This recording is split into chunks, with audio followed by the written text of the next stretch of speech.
नमस्कार, मी प्राची साळुंखे. बुलेटिनमध्ये आपलं स्वागत आहे. पुढील काही मिनिटात आपण घेणार आहोत महाराष्ट्रासह देश विदेशातील महत्त्वाच्या बातम्यांचा वेगवान आढावा स्पीड न्यूजमधून. कळव्यात दरड कोसळून 5 जणांचा मृत्यू झाल्याची दुर्दैवी घटना समोर आली आहे. एकाच कुटुंबातल्या 5 जणांचा मृत्यू झाल्यानं दुःख व्यक्त करण्यात येत आहे. कळव्यातील घोलाई नगर इथली ही घटना आहे. मृतांमध्ये 3 वर्षांचा मुलीचा देखील समावेश आहे. अनधिकृत झोपडपट्टी करणाऱ्यांना संघटित गुन्हेगारी म्हणजेच मोक्का कायद्याअंतर्गत आणलं पाहिजे अशी मागणी मंत्री जितेंद्र आव्हाड यांनी केली आहे. तशी मागणी आव्हाड मुख्यमंत्र्यांकडे करणार आहेत. अनधिकृत झोपड्यांचा मलिदा माफिया खातात आणि बदनामी लोकप्रतिनिधींची होत असल्याचं आव्हाड म्हणाले. कसारा घाटात दरड कोसळल्याची घटना घडली आहे. ट्रॅकवर ही दरड कोसळली आहे तर सुदैवानं मोठी दुर्घटना टळली आहे. तर माथेरानमध्ये घाटात दरड कोसळून भूस्खलन झालंय आणि नेरळ ते माथेरानला जोडणाऱ्या घाटात दरड कोसळल्याने माथेरानचा संपर्क पूर्णपणे तुटलेला आहे. मोठमोठे दगड रस्त्यावर आल्याने नागरिकांना नाहक त्रास सहन करावा लागतो. मीरा रोडमध्ये 9 वर्षांचा मुलगा नाल्यात वाहून गेलाय. मुलाला शोधण्यासाठी मोहीम हाती घेण्यात आली आहे. बाहेर जात असताना मुलगा नाल्यात पडल्याची माहिती आहे.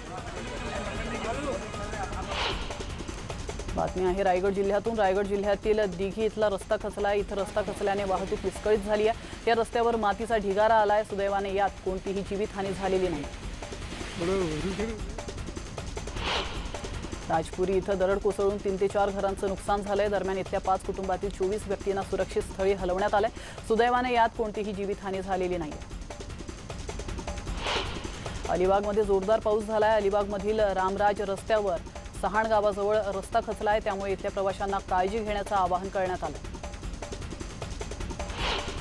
मुसळधार पावसामुळे अंबरनाथच्या प्राचीन शिवमंदिराच्या गाभाऱ्यात पाणी साचलंय. हे प्राचीन शिवमंदिर 955 वर्ष जुनं आहे. कळवा पूर्व इथल्या न्यू शिवाजीनगर या ठिकाणी मोठ्या प्रमाणात पाणी साचलंय आणि त्यामुळे नागरिकांसाठी एका ठिकाणावरून दुसऱ्या ठिकाणी जाण्यासाठी बोटीचा वापर करावा लागतोय. कामावर गेलेले नागरिक पावसाच्या पाण्यात अडकले आहेत. त्यांना बोटीच्या माध्यमातून हलवण्यात येत आहे.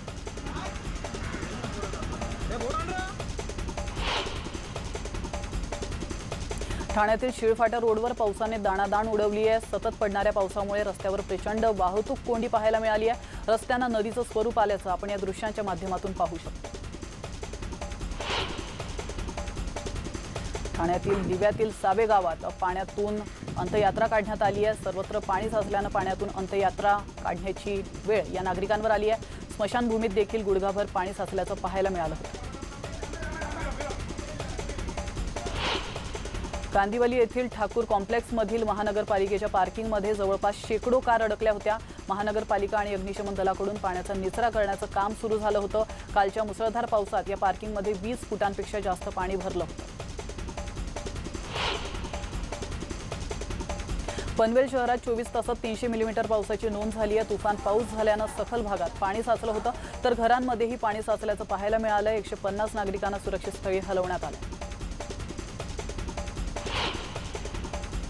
नवी मुंबईतील उरण परिसरातील गावांमध्ये मोठमोठ्या प्रमाणात पाणी साचलेलं आहे. उरणमधील कंठवली गावात पाणी साचलंय. गावाच्या चोहो बाजूंना पाणी झाल्याचं आपण या दृश्यांच्या माध्यमातून पाहू शकतो. उरणच्या या परिसरात मातीचे भराव टाकले जात असल्याने पाणी साचल्याचं ग्रामस्थांचं म्हणणं आहे. तर उरणमधील दिघोडे, चिरनेर आदी गावांमध्ये मोठ्या प्रमाणात पाणी साचलं. नवी मुंबई आंतरराष्ट्रीय विमानतळ बाधित डुंगी गावात पाणी साचले आणि मागील 34 तासांपासून ग्रामस्थ गावाबाहेरील रस्त्यावर आलेत. नवी मुंबई विमानतळाच्या उभारणीच्या कामासाठी मोठ्या प्रमाणात मातीचे भराव टाकण्यात आले. त्यामुळे संपूर्ण गावात गुडघाभर पाणी साचल्याचा आरोप करण्यात आलाय. घरांमध्ये पाणी साचून घरातील सामानांचं देखील मोठ्या प्रमाणात नुकसान झालंय. तर बातमी आहे रायगडमधून. रायगडमधील पेण तालुक्याच्या काही भागात पूरस्थिती कायम आहे. खबरदारीचा उपाय म्हणून तटरक्षक दलाला पाचारण करण्यात आलंय. तर पेणमधील दुर्शेत, खरोशी, बळवली या गावांना जोडणारे रस्ते पाण्याखाली गेल्याने नागरिकांचे हाल झालेत. तिथे चुनाभट्टी येथील 20 घरात पाणी शिरलंय. रत्नागिरीतही जोरदार पाऊस कोसळलाय. खेडमधील जगबुडी आणि नारंगी नदीने धोक्याची पातळी ओलांडली आहे. तर खेड शहरात देखील जगबुडी नदीच्या पुराचं पाणी मच्छी मार्केट परिसरात शिरल्यानं परिसर पाण्याखाली गेलाय. तर खेड दापोली मार्ग देखील बंद झालेला आहे आणि खाडीपट्टा विभागातील अनेक गावांना जोडणारे रस्ते पाण्याखाली गेल्याने जनजीवन विस्कळीत झालं. नवी मुंबईतील तुर्भे पोलीस स्टेशन जलमय झाले। पोलीस स्टेशनच्या सर्वच खोल्यांमध्ये पाणीच पाणी पाहायला मिळत आहे। त्यामुळे पोलिसांना त्यांचं काम करताना अनेक अडचणींचा सामना करावा लागतोय। पाण्यामुळे आरोपींना नेरूळच्या पोलीस स्टेशनमध्ये नेण्यात आलं। तर नवी मुंबईत पुराच्या पाण्यात गाड्या वाहून गेल्या आहेत। पाण्यात अनेक चारचाकी गाड्या वाहून गेल्याचं कळतंय। महापे भागात एक कार पाण्यात वाहून गेली।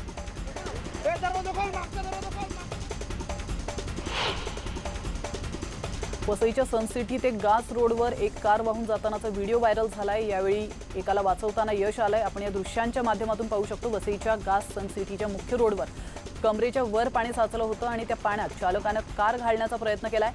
कार रस्ता सोडून पाण्यात उतरल्यानं वाहून जाण्याच्या मार्गावर होती। मात्र घटनास्थळावरील नागरिकांनी तात्काळ दोरीच्या सहाय्यानं गाडी बाहेर काढली।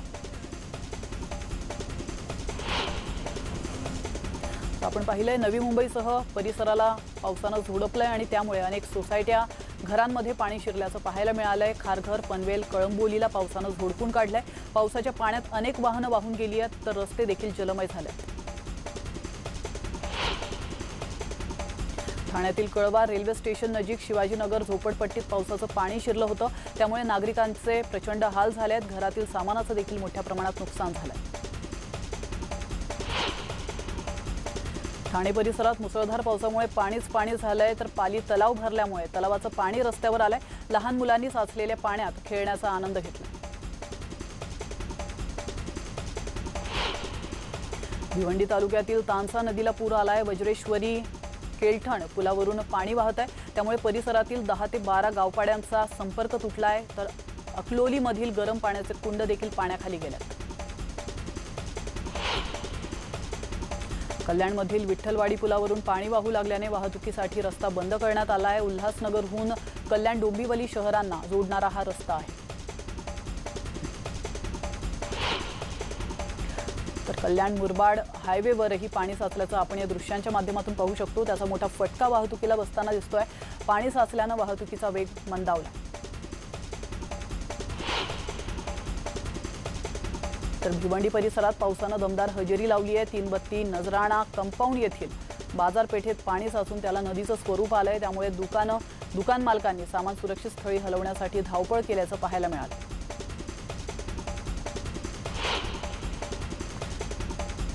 तर भिवंडी वाडा रोडवरील कामवारी नदीनं धोक्याची पातळी ओलांडली आहे। तर नदी नाका पुलावरून नदीच्या प्रवाहात मुलं पोहण्याचा आनंद घेत होते। मात्र हे ठिकाण धोकादायक आहे। काही मुलं या ठिकाणाहून वाहून गेल्याची घटना देखील याआधी घडल्याचं आपण पाहिलंय। मात्र त्याकडे दुर्लक्ष केलं जात होतं आणि त्यामुळे प्रशासनाने याकडे लक्ष देण्याची मागणी आता केली जाते। भिवंडी शहरातील ब्राह्मणआळी अंबिकानगर परिसरात घरात पाणी शिरलंय। त्यामुळे मोठ्या प्रमाणात नुकसान झालंय। या परिसरात दुकानातही पाणी शिरलं असून व्यापाऱ्यांचं मोठ्या प्रमाणात नुकसान झालं।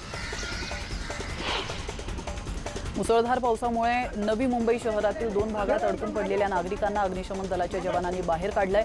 नवी मुंबईतील आडवली भुतवली गावातील शेतकरी सकाळी शेतावर गेले होते। संध्याकाळी परत येताना ओढ्यामध्ये पाण्याचा प्रवाह वाढल्याने ते तिथं अडकून पडले होते। तसंच बेलापूर सीव्हीडीमध्ये धबधब्यावर गेलेले मानखुर्द देखील 12 तरुण तरुणी अडकून पडले होते आणि त्यांना देखील शिडी आणि दोरखंडाच्या सहाय्याने ओढ्याच्या बाहेर काढले गेले। तर डोंबिवलीमध्ये नेमकी काय स्थिती आपण पाहूया। डोंबिवलीमध्ये जोरदार पाऊस सुरू आहे। त्याचा फायदा घेत डोंबिवली MIDC मधून नाल्यात केमिकल सोडण्यात आलंय। त्यामुळे गांधीनगर परिसरातून वाहणारा नाला पूर्णपणे हिरवागार झाल्याचं दिसून आलंय। हा व्हिडिओ सोशल मीडियावर मोठ्या प्रमाणात व्हायरल झालाय। याबाबत प्रदूषण नियंत्रण मंडळ आता काय कारवाई करते हे पाहावं लागणार आहे। कल्याणच्या शिवाजी चौक परिसरात पाणी साचलंय। पाणी साचल्यानं वाहतूक कोंडी झाली होती। सखल परिसरात पाणी साचलं होतं। कल्याण रेल्वे स्टेशन परिसरातील मुख्य बाजारपेठ शिवाजी चौक आग्रा रोड या ठिकाणी पाणी साचल्याने वाहतूक मंदावली होती। तर आंबेडकर रोड या ठिकाणी गुडघाभर पाणी साचलं होतं। बदलापुरात रस्त्यांना नदीचं स्वरूप आलंय। तर मुसळधार पावसामुळे रस्ते पाण्याखाली गेले तर नाल्यांमधील पाणी रस्त्यावर आल्याचं पाहायला मिळालं। ठाणे आणि रायगड जिल्ह्याला मुसळधार पावसाने अक्षरशः झोडपून काढलंय। त्यामुळेच नदी नाले ओढे यांप्रमाणे धबधब्यांना देखील मोठ्या प्रमाणात प्रवाह आलाय। बदलापूर ग्रामीण भागातील कोंडेश्वरच्या धबधब्याला भीषण प्रवाह आला असून कोंडेश्वर मंदिरातही पाणी शिरलंय। कोंडेश्वर हे पर्यटन स्थळ आणि तीर्थक्षेत्र असून यंदा कोरोनाच्या नियमांमुळे तिथे पर्यटकांना जायला मनाई करण्यात आली। बदलापुरातही मुसळधार पाऊस झालाय। पावसाचं पाणी रस्त्यावर आल्याचं पाहायला मिळालंय। पाणी साचल्याने जनजीवन विस्कळीत झालं।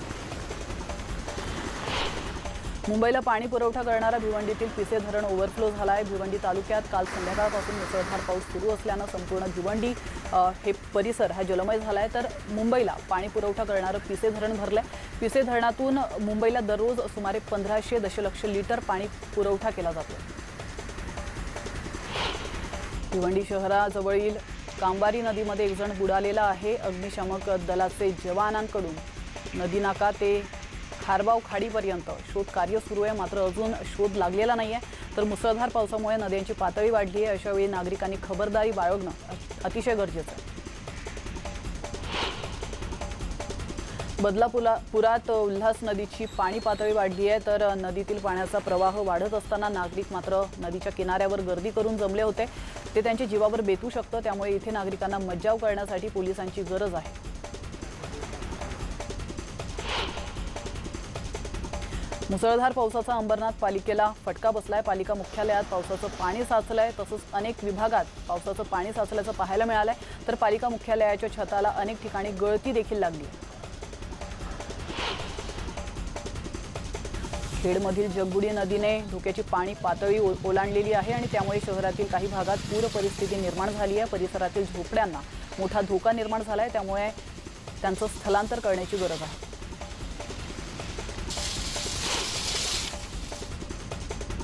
इथं घेतो एक छोटासा ब्रेक, लगेचच परत येतो। तुम्ही पाहत राहा स्पीड न्यूज।